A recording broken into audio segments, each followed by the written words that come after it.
If a test asked you a question you knew was impossible, would you answer it? Some students finished their exam and they never went home. Final exams at Ridgeway School were notoriously silent. No clocks ticked, no one spoke. Proctors were instructed to stand perfectly still once the test began. That semester, every exam booklet arrived, sealed in plastic. Stamped clearly on the cover was a new instruction. Do not turn the last page. Leave it blank. The last page was secured with a thin strip of red tape. It wasn't strong enough to physically stop anyone. It was just enough to make the rule feel deliberate. Rules only exist when someone expects them to be broken.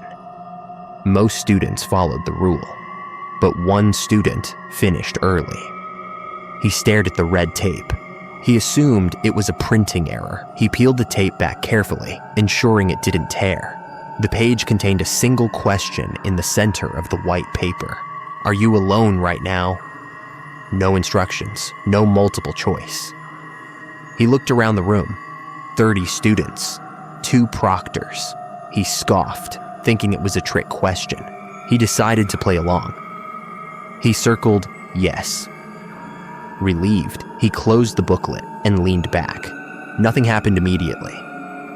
But nothing happening was the first mistake. Curiosity spread faster than fear. As other students finished, they noticed the loose tape on his booklet.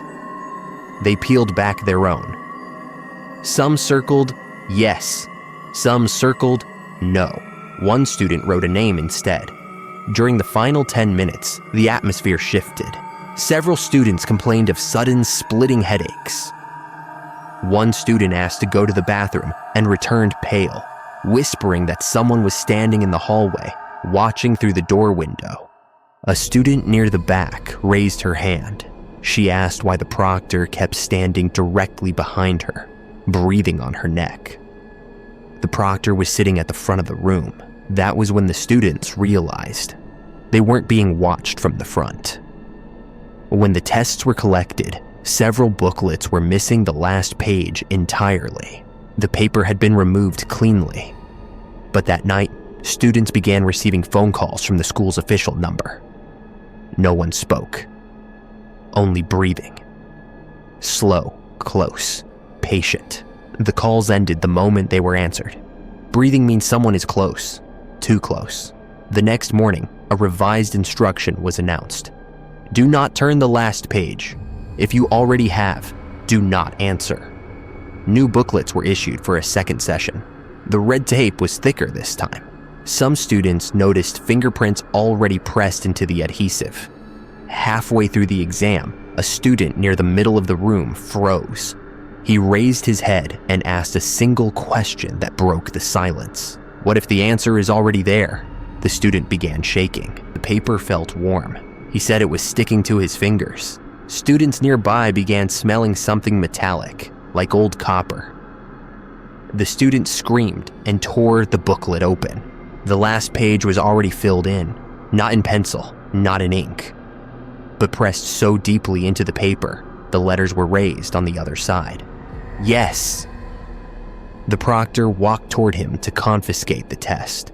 Security footage retrieved later showed the proctor never moved from her desk. At that moment, every phone in the classroom rang, even the powered off ones, even the ones in lockers down the hall. No one answered. Another student screamed. Her booklet was closed, but the answer sheet beneath it was filling in on its own.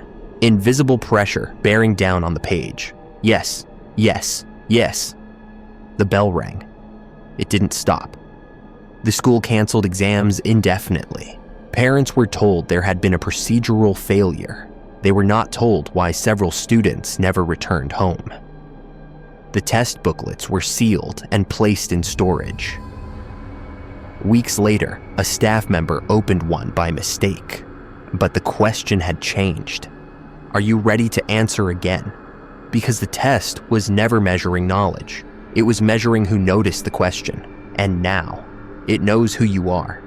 If you were sitting in that room and your test was finished, would you turn the page?